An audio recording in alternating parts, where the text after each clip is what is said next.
Hello everyone, hope of destination की पूरी team की तरफ से आप सभी को मेरा स्नेह भरा नमस्कार। मैं बिंदु तिवारी होप ऑफ डेस्टिनेशन के यूट्यूब चैनल पर आप सभी का हार्दिक स्वागत करती हूँ। आइए आज सुनते हैं संघर्षों की कहानी अनीता की जुबानी। आज हम यूट्यूब चैनल पर आपके समक्ष एक इंटरव्यू लेकर प्रेजेंट हैं। आज का इंटरव्यू एक ऐसी पर्सनालिटी, एक ऐसी खास जो कि अपने आप में पूर्ण और अद्वितीय प्रतिभा रखती है। वो समाज को एक आईना दिखाने का काम कर रही हैं। हम ऐसे हौसले और जज्बे को सलाम करते हैं मिस अनीता कुमारी, जो कि झारखंड से हैं। मैं आप लोगों को थोड़ा सा अनीता जी के बारे में बताना चाहूंगी। यहाँ पर अनीता जी बाय बर्थ विजुअली चैलेंज्ड हैं, लेकिन उस टाइम थोड़ा बहुत विजन इनका था। बाद में इनका विजन पूरा समाप्त हो गया और यह बैंक में कार्यरत हैं। और मैं होप ऑफ डेस्टिनेशन की पूरी टीम की तरफ से अनीता जी आपका स्वागत करती हूँ। बिंदु जी धन्यवाद। मैं होप ऑफ डेस्टिनेशन की टीम को बहुत बहुत धन्यवाद देना चाहूंगी कि मुझे इस मेरी कुछ बातों को रखने का मौका दिया गया है। और मैं जैसा कि ये बताना चाहूंगी कि मैंने कुछ ज्यादा अपने लिए तो नहीं किया, मगर जो भी किया है मैं आपके सामने रखने का प्रयास जरूर करूंगी। बिल्कुल अनीता जी, बहुत अच्छा लगा और ऑडियंस भी आपको सुनकर बहुत सारी जानकारी लेंगे और बहुत अच्छा फील करेंगे।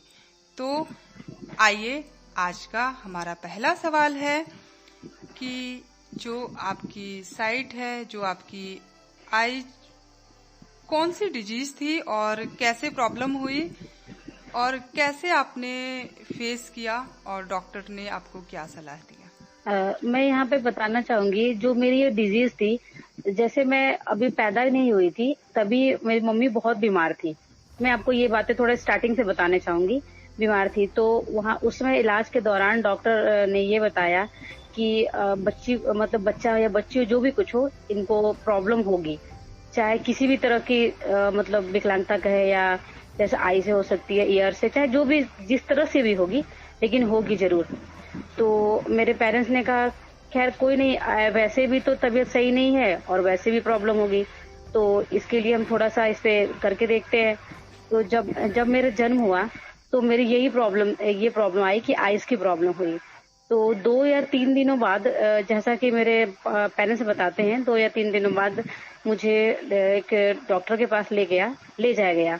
वहां पर दिखाया गया तो उन्होंने बताया कि बच्ची तो अभी बहुत छोटी है, जब थोड़ी सी बड़ी हो जाएगी तब इसके हम इनको देखेंगे कि क्या इस पे किया जा सकता है, करीब 4 या 5 साल के आसपास, क्योंकि अभी तो कुछ कह पाना भी बहुत मुश्किल है। अच्छा, एक मैं यहाँ पे और एक मैं थोड़ी सी अपनी स्टोरी बताऊंगी, इंटरेस्टिंग थोड़ी सी, जैसा बताते मेरे घर वाले, कि जब मेरी मम्मी हॉस्पिटल लेके गई थी तो छोटे बच्चों का तो 2 या 3 दिन बच्चों का क्या ही आप नाम रखोगे, और उस समय ऐसे परेशानी भी थी, चलो बच्ची है कैसे होगा, क्या होगा, घर वाले बहुत इस बारे में सोचा करते थे। तो वहाँ पे ये पूछा गया कि आपने इस बच्चे का नाम क्या रखा है। नाम भी नहीं रखा था, तो डॉक्टर ने ही मेरा नाम अपनी तरफ से गुड़िया रख दिया। मुझे घर पे गुड़िया ही कह के बुलाते हैं सब। बहुत अच्छा लगा अनीता जी आपके बारे में जानकर।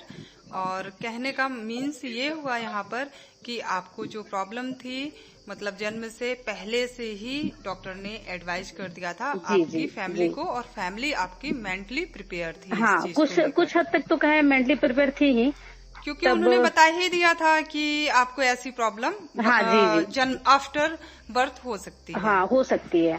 तो मैं अपनी उस बात पे आऊंगी कि डॉक्टर ने नाम तो मेरा रख दिया।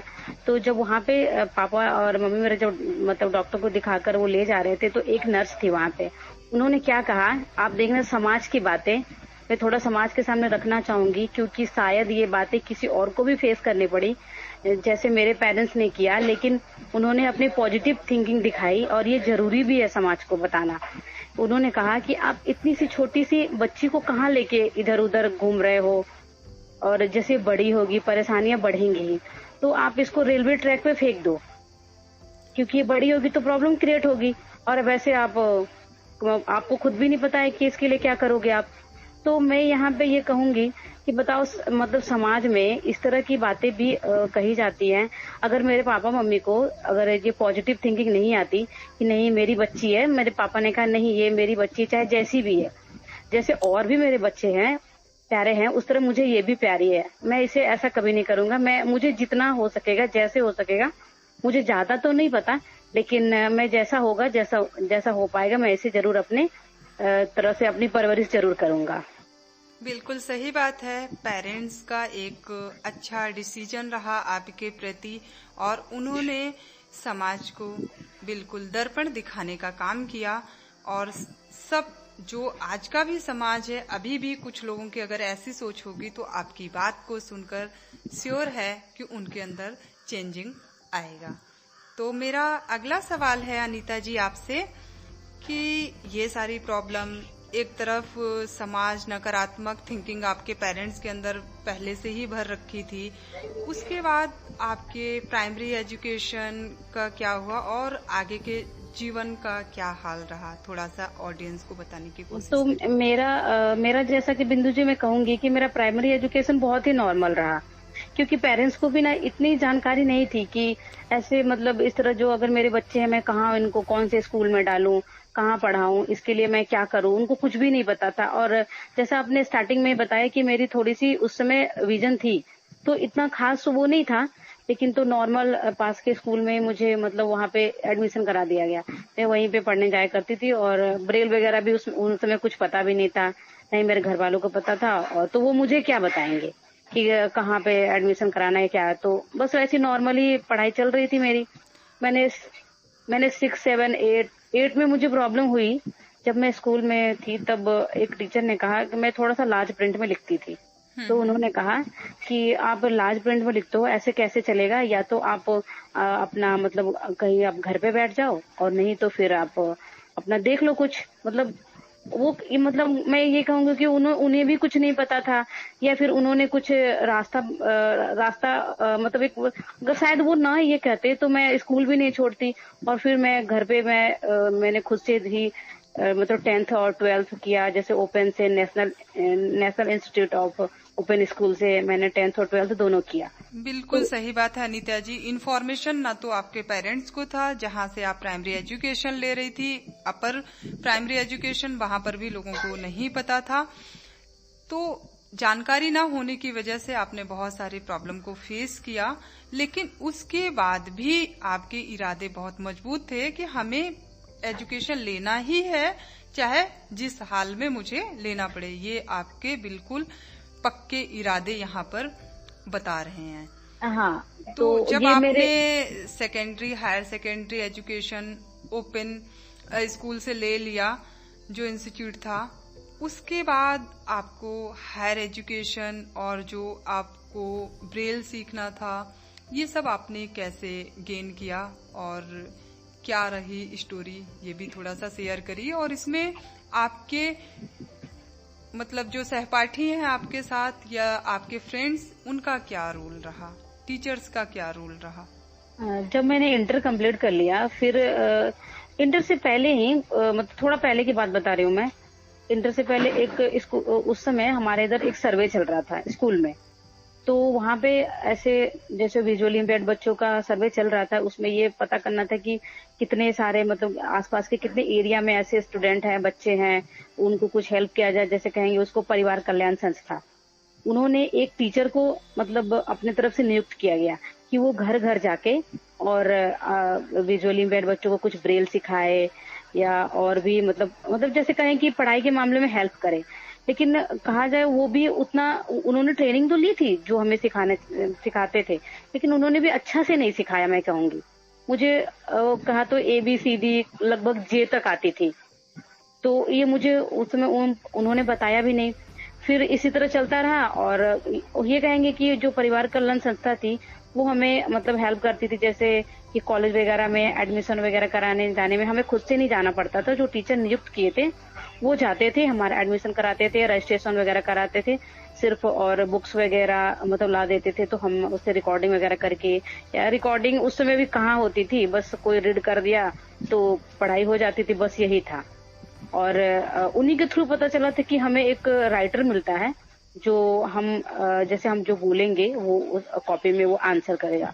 बस ये उन्हीं के थ्रू हमें पता चला था। इतनी मैंने आसपास भी कोई ऐसा नहीं देखा था कि बिल्कुल हमारे आपने जैसे। हायर एजुकेशन ले लिया, प्राइमरी एजुकेशन ले लिया, सेकेंडरी, हायर सेकेंडरी, तब तक आपको ये नहीं पता था कि राइटर भी हम विजुअली इम्पेयर्ड को मिलता है और उसके थ्रू वो क्वेश्चंस को रीड करेगा, देन हम आंसर को मतलब वो लिखेगा, आप उसको बोल के बताएंगी तो। हाँ जी जी, बिल्कुल भी नहीं पता था। और ग्रेजुएशन तक तो बस ऐसे ही, मतलब हमें खुद नहीं पता था, बस ऐसे ही था, हाँ ठीक है पढ़ रहे हैं कर रहे हैं, बस ऐसे ही नॉर्मल लाइफ चल रही थी।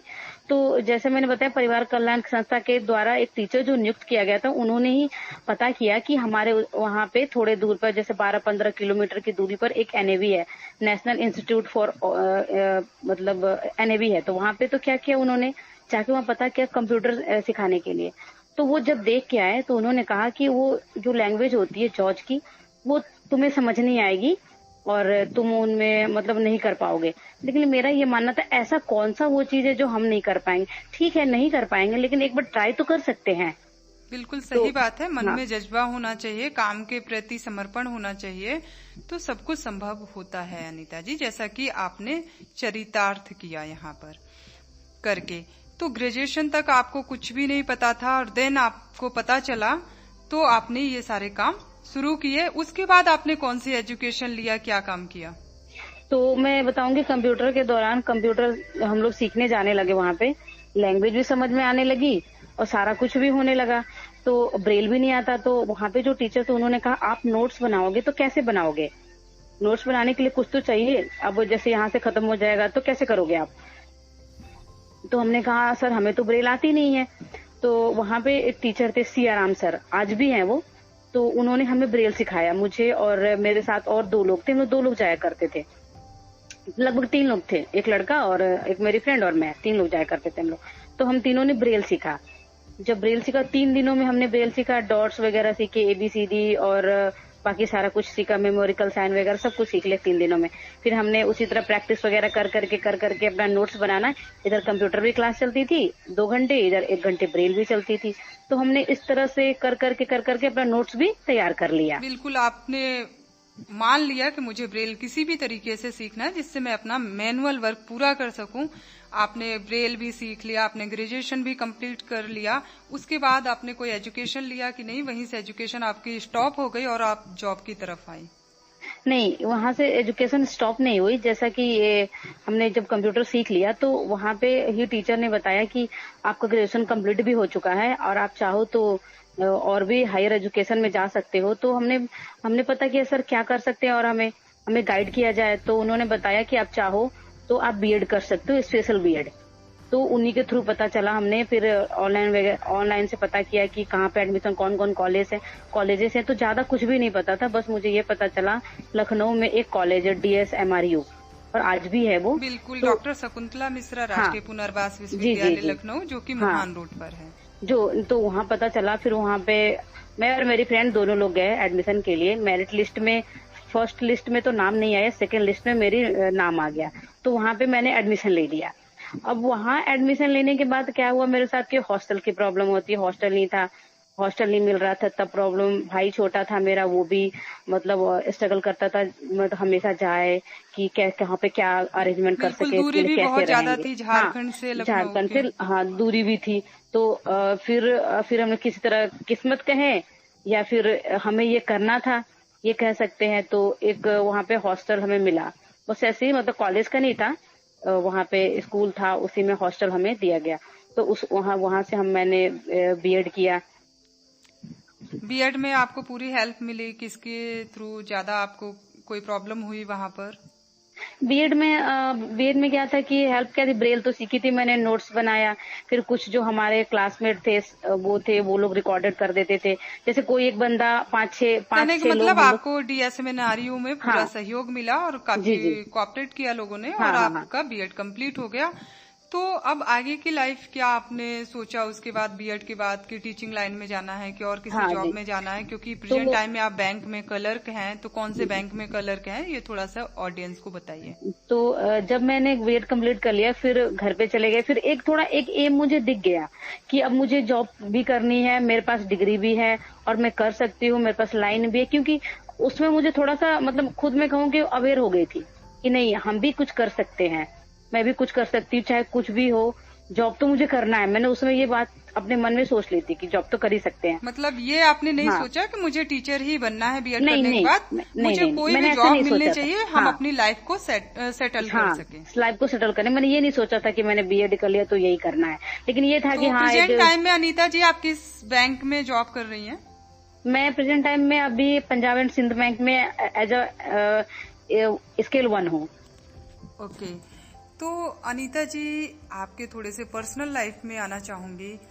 आपने जॉब भी कर लिया, एजुकेशन भी कंप्लीट कर ली, तो उसके आगे की लाइफ क्या, आपने मैरिज वगैरह के बारे में सोचा या मैरिज कर लिया है? इसके बारे में थोड़ा सा ऑडियंस को बताइए। हाँ, मैं यहाँ बताऊंगी। जैसे कि क्या था, बीएड के दौरान ही मेरे क्लास में 5-6 हम विजुअली इम्पेयर्ड थे। तो उनमें एक 4-5 लड़कियां थी और एक लड़का था। तो उनसे मतलब जो आज मेरे हस्बैंड भी है, हमने उनसे शादी भी की है, तो उनसे मेरी बनती थी। स्टार्टिंग में तो नहीं बनती थी, स्टार्टिंग में तो थोड़ी बहुत ऐसे अनबन हो जाती है, लेकिन ये हेल्प करने के दौरान और बीएड के दौरान एक दूसरे के हेल्प, तो इस तरह के हम थोड़े नजदीक आए। फिर जब ये बीएड कंप्लीट हो गया, फिर उसके बाद घर चले गए। घर के बाद से फिर हमने पीजी किया। पीजी में भी थोड़ा सा गाइड किया था, क्योंकि उन्होंने स्टार्टिंग से इस लाइन में थे वो, तो उन्हें पता था। तो अब मुझे भी जरूरत थी, कहा जाए कि मुझे भी जरूरत थी गाइड करे कोई मुझे। हाँ, तो बिना हेल्प के, किसी के हेल्प के आगे बढ़ना भी थोड़ा सा मुश्किल हो जाता। उन कठिनाइयों में कौन आपकी हेल्प कर रहा है, कौन आपका अपना है, इसके बारे में भी पता चलता है। तो कहने का मतलब, जिससे आपकी फ्रेंडशिप हुई बीएड में, उन्होंने आपको हायर एजुकेशन में भी जाने का पूरा प्लानिंग बताया, कैसे आप कर सकती हैं। फिर आपके जॉब तक उन्होंने हेल्प किया। फिर बाद में वो आपके जीवन साथी के रूप में भी आज भी आपके साथ बिल्कुल कदम से कदम मिलाकर चल रहे हैं। जी, तो क्या हुआ था कि उन्होंने हेल्प किया और बताया भी कि हाँ ठीक है, आप ऐसे कर सकते हो, बहुत अपॉर्चुनिटी, हमारे लिए बहुत मौके हैं। तो ये लगा कि यार ये बंदा भी अच्छा है और प्लस में मुझे जो चाहिए वो भी ठीक है, टैलेंटेड भी है, और काफी फैमिली भी ठीक थी उनके तरफ से भी। उनके तरफ से तो कुछ मना थी नहीं, मेरे तरफ से फैमिली थोड़ी सी ऐसी थी कि मेरे पापा थोड़े स्ट्रिक्ट थे, क्योंकि जाहिर सी बात है, जो जैसे मेरे पापा झारखंड पुलिस में इंस्पेक्टर थे, तो वो थोड़ा सा स्ट्रिक्ट थे ही, क्योंकि ये लाइन ही ऐसा था कि स्ट्रिक्ट फैमिली में भी स्ट्रिक्ट था। तो मैंने फिर भी इन चीजों का कोई परवाह नहीं की। हाँ, लेकिन फैमिली वालों का भी मैंने मान रखा, सम्मान रखा, उनकी भी बात सुनी और अपनी भी बात वहाँ पे रखी। बिल्कुल, तो आपने अनीता जी, कहने का मतलब ये होता है कि आपने अपनी फैमिली को भी कन्विंस किया और देन उनकी भी रिस्पेक्ट की, और उनके बिना परमिशन के आपने मैरिज नहीं किया। अब आपसे इसी कड़ी में मेरा अगला सवाल है कि अनीता जी, आपने मैरिज कर लिया, आप अपने फैमिली के साथ रहती हैं, और फैमिली और ऑफिस आप दोनों को कैसे मैनेज करती हैं? फैमिली और ऑफिस में मैनेज करना, मैं तो शुरू से स्टार्टिंग से घर पे थी, तो घर पे मैंने सारे काम तो पहले से ही सीख रखे थे। घर पे जब मैं करती थी तो मेरे मम्मी वगैरह थी, सिस्टर थी, या और भी लोग थे, तो मुझे बताते थे कि नहीं ये सही है, ये गलत है, ऐसे करो वैसे करो। फिर कुछ अपनी भी सोच थी कि नहीं, मैं किसी से कम थोड़ी हूँ, मैं भी कुछ कर सकती हूँ, मुझे भी अपनी लाइफ जीनी है, इस तरह के मन में थे। तो मैंने शुरू से स्टार्टिंग से ही अपने आप को थोड़ा सा उस चीज में ढाल रखा था कि फैमिली में। यहाँ पर एक सवाल मेरे मन में आ रहा है, हो सकता है ऑडियंस को भी पसंद आए, जो भी हमारी विजुअली इम्पेयर्ड वीमेन्स होंगी उनके लिए काफी कारगर होगा। तो मैं यहाँ पर ये पूछना चाह रही हूँ आपसे कि आप एक विजुअली चैलेंज्ड वीमेन हैं, तो आप किचन का काम और मान लीजिए ड्रेस पहचानने का काम और ऑफिस, तो मान लीजिए ये होता है कि चलिए आप किसी की हेल्प से चली जाती हैं, या इसके बारे में हम बाद में इस मुद्दे पे आते हैं। पहले ये किचन को आप कैसे मैनेज कर लेती हैं, खाना बनाने में क्या टेक्निक अपनाती हैं, ये थोड़ा सा बताइए। तो मैं उसी बात पे आ रही थी अभी कि जैसे मैंने घर पे ही सब सीख रखा था कि खाना बनता है तो कैसे बनता है, रोटी अगर बनती है तो कैसे बनती है। मम्मी सिखाती थी, नहीं जब रोटी बनाओ तो कभी थोड़ी टेढ़ी हो जाती थी, तो प्रैक्टिस थोड़ा बहुत करते करते हर काम में। तो हर कोई जानता है कि बगैर प्रैक्टिस तो कुछ हो नहीं सकता है। बिल्कुल, आपने एक अनीता जी यहाँ मेरी मन की बात बोली कि देखिए, चाहे आप विजुअली चैलेंज्ड हैं तो भी आपको प्रैक्टिस करना पड़ेगा, अगर आपके पास साइट है तो भी आपको प्रैक्टिस करना पड़ेगा। बस थोड़े से तरीके उसके चेंज हो जाते हैं काम करने के, तो उसको आपको किसी न किसी से गाइड लेना ही पड़ेगा और देन आप आराम से अपनी लाइफ को जी सकते हैं। तो कहने का मतलब अनीता जी, आप घर के सारे काम करती हैं, झाड़ू पोछा बर्तन घर का, और फिर उसके बाद आप ऑफिस जाती हैं।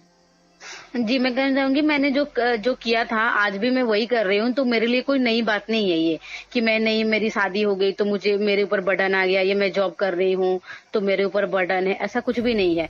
मैं जो कल कर रही थी वही मैं आज कर रही हूँ। और स्टार्टिंग से जब इंसान थोड़ा सा पहले से सीख रखता है और उसको अपना जब खुद पे जब आना पड़ता है कि नहीं मुझे अब यही करनी है, तो थोड़ा सा काम आसान हो जाता है। तो मेरे लिए ये सब करना कोई बड़ी बात नहीं है। बिल्कुल सही बात है, इस जज्बे को मैं सलाम करती हूँ आपके अनीता जी। मुझे बहुत अच्छा लगा कि जो सब विजुअली इम्पेयर्ड गर्ल्स ये बोलती हैं कि हम नहीं कर सकते हैं, घर को संभालना बहुत मुश्किल है और मैरिज के बाद तो और भी प्रॉब्लम आती है, फेस करना पड़ता है। तो इससे क्लियर हो गया कि आफ्टर मैरिज हम सब कुछ कर सकते हैं, अपनी फैमिली को भी देख सकते हैं, प्लस हम अपने ऑफिस वर्क भी कर सकते हैं। तो मेरा नेक्स्ट सवाल आपसे है, क्योंकि आप ऑफिस भी जा रही हैं, घर को भी संभाल रही हैं, और कोरोना महामारी में आप कैसे फेस कर रही हैं इन सारी चीजों को, थोड़ा सा ऑडियंस को बताइए आप। ये कहूंगी कि जब मैं ऑफिस जाती थी तो सारे काम एक होता था कि रूटीन वाइज था, हाँ ये इसके बाद ये करना, उसके बाद ये करना, उसके बाद ये करना, सारे काम थे। अभी क्या है, तो जो ऑफिस नहीं जा रही तो अपने मन के हिसाब से थोड़ा लेट भी कर रही हूँ, थोड़ा जल्दी भी कर रही हूँ, तो कोई उसमें कोई वो नहीं आ रही। और घर पे भी दिन भर घर पे ऐसे खाली रखती हूँ या फिर कुछ कर रही हूँ, तो क्योंकि बंदा हर समय काम भी तो नहीं कर सकता और हर समय ऐसे बैठ भी नहीं सकता, तो थोड़ा बहुत बोरियत होती है। क्या ठीक है, थोड़ा मैं कहूँगी थोड़ा ऐसा समय चल रहा है तो हमें समय के साथ तो चलना ही पड़ता है। और ये रही है कोविड की बात, तो उसके अभी तक तो हमें बैंक की तरफ से या कहें गवर्नमेंट की तरफ से हमें एग्जम्प्ट मिला है कि आप घर पे रहो, सेफ रहो। बिल्कुल, ये तो बात चलिए ठीक है आपकी, लेकिन क्या ऑफिस का काम आपको घर पे भी करना पड़ता है?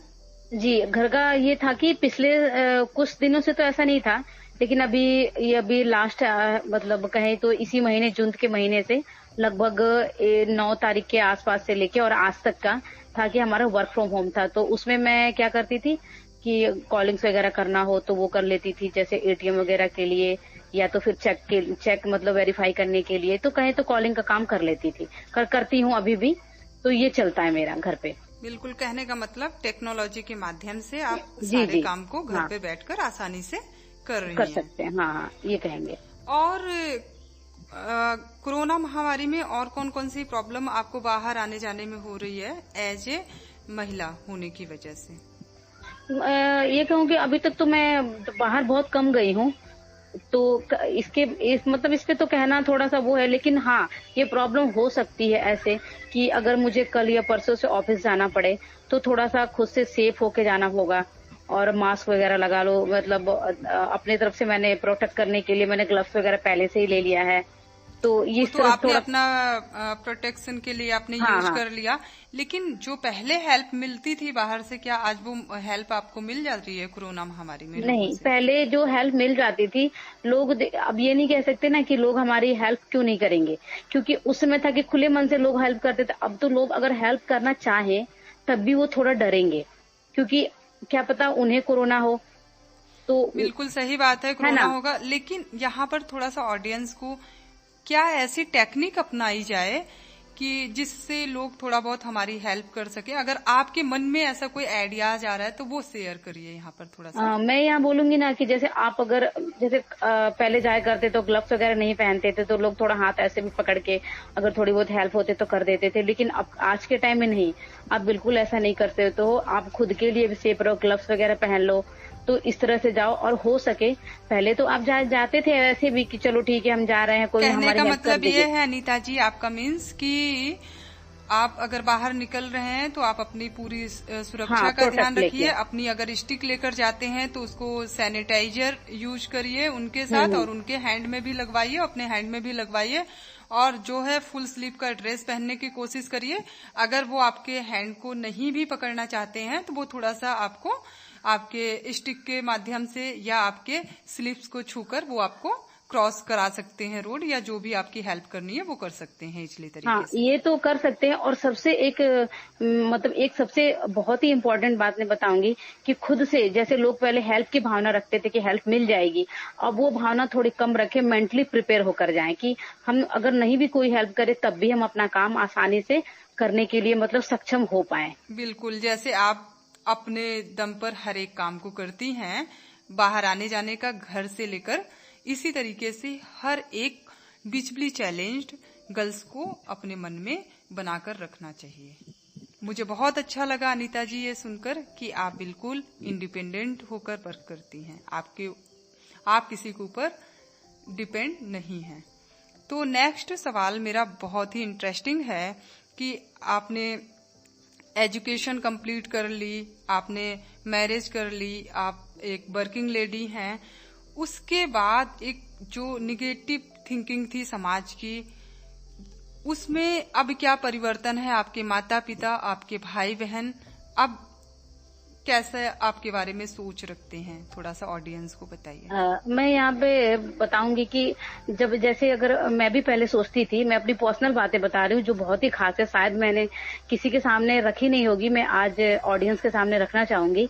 और मेरे मतलब मुझे ऐसा लगता है कि और भी जो विजुअली इम्पेयर्ड होंगी गर्ल्स, वो भी ऐसा सोचती होंगी, कहीं ना कहीं सोचती होंगी, और नहीं तो उनको सोचने पे मजबूर किया जाता होगा कि नहीं आप मैरिज नहीं कर सकते हो, आपको बहुत प्रॉब्लम होगी, आप सब कैसे करोगे, ऐसा मन में मेरी भी था। लेकिन मैं धीरे धीरे समय के साथ थोड़ी थोड़ी चेंजिंग आई। मैंने सोसाइटी में रहा, सोसाइटी के आसपास देखा, चाहे आप जितना भी अच्छे से रह लो, चाहे जितना भी बढ़िया से कर लो कुछ भी, लेकिन आदमी क्या होता है ना, लोग थोड़ा सा मन में वो बात रहती है, यार ये लड़की है, ये तो यहीं पे रहेगी, घर पे रहेगी, शायद इसकी शादी हो जाती तो अपने ससुराल चली जाती। हालांकि मेरे घर वाले नहीं सोचते थे, लेकिन आसपास के लोग ऐसा सोचते थे। तो बिल्कुल, आसपास लोगों के पास दूसरे के लिए हस्तक्षेप करने की चीजें ज्यादा होती, इंटरफियर करते हैं लाइफ में। उनको करना हो या ना करना हो, लेकिन उनको ज्यादा सिर दर्द होता है इस बात की, पता नहीं लड़की है ऐसे कब तक रहेगी। ये थोड़ा सा पेरेंट्स को तो नहीं होता है, लेकिन आसपास के लोगों को ज्यादा होता है। तो ये मैं आपकी बात से सहमत हूँ। और क्या होता था कि जैसे उनके मन में ना दया होती थी, अरे बेचारी लड़की है, भगवान ने ऐसा क्यों कर दिया, लड़का होता तो घर पे रहती तो कोई प्रॉब्लम नहीं थी। तो हाँ, इस तरह की बात भी मन में, थिंकिंग और अंदर से थोड़ा सा तोड़ने की कोशिश करते हैं। ये नहीं कि और इरादों को मजबूत बनाने के बजाय सिंपैथी वो पॉजिटिव जताना चाहते हैं, लेकिन as a visually impaired girls के लिए वो निगेटिव थिंकिंग साबित होती है यहाँ पर। तो कहने का मतलब है आप सिंपैथी उतना ही दीजिए जितना उस बंदे को जरूरत हो। तो अनीता जी, मेरा लास्ट सवाल आपसे है कि as a visually challenged girls के लिए आप क्या मैसेज देना चाहते हैं, और पूरे विजुअली चैलेंज समाज के लिए? मैं एज ए विजुअली इम्पेयर्ड मैं भी खुद हूँ, और भी बहुत सारे लोग हैं। मैं ये कहना चाहूंगी कि ऐसा नहीं है कि हम ही किसी पर डिपेंड है और हमें ही किसी हेल्प की जरूरत है।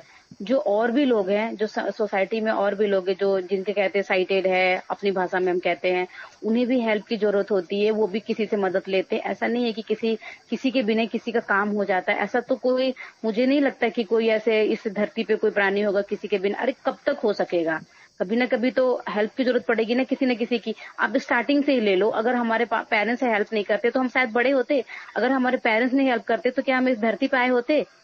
नहीं आए होते। तो वही चीज को अगर हम मान के चले, उसका अलग अलग रूप है कि हेल्प की अलग अलग भावना है, बस भावनाएं आ जाती हैं कि नहीं ये हेल्प, इन्हें ज्यादा हेल्प चाहिए, इन्हें ज्यादा मदद चाहिए, तो ऐसा नहीं सोचते। और एक विजुअली इम्पेयर्ड होने के हैसियत से मैं ये कहूंगी, अपनी लाइफ को बहुत आराम से जिए। लाइफ में ज्यादा स्ट्रगल तो सबकी लाइफ में है, हमारी लाइफ में थोड़ा ज्यादा है, हम ये कह सकते हैं इस चीज को, बस। और क्या, और नॉर्मल लाइफ अब आपकी चलती रहेगी। ज्यादा एक्स्ट्रा थोड़ी हम कुछ कर रहे हैं, एक्स्ट्रा कुछ भी नहीं कर रहे। जैसे सारे लोग करते हैं वैसे मैं भी कर रही हूँ। मैंने तो आज तक कभी ऐसा अपने मन में नहीं रखा कि मैं एक्स्ट्रा कर रही हूँ, मैं किसी से कम नहीं हूँ या मैं बहुत ज्यादा अच्छी हूँ, ऐसा कुछ भी नहीं है। एकदम नॉर्मल हूँ मैं। बिल्कुल अनीता जी, आपकी जो पॉजिटिव थिंकिंग होकर जीने की आपने सलाह दिया, सभी बिजली चैलेंज गर्ल्स को मैं इस हौसले को और इस इरादे को, मैं सभी जो बिजली चैलेंज गर्ल्स हैं उसको पॉजिटिव होकर अपने अंदर रखें और मेंटली प्रिपेयर होकर अपने जीवन को बेहतर बनाएं। क्योंकि आपकी बातों से साबित हो गया यहाँ पर कि अगर चाह है तो राह मिल ही जाती है। Where there is will there is way. तो बस आज का इंटरव्यू यहीं पर हम समाप्त करते हैं। होप ऑफ डेस्टिनेशन की पूरी टीम की तरफ से आपको बहुत बहुत सा धन्यवाद कि आप हमारे चैनल पर आई और आपने अपना इंटरव्यू दिया। Thank you so much. Bye bye. और न्यू कहानी के साथ हम फिर इस चैनल पर मिलते हैं।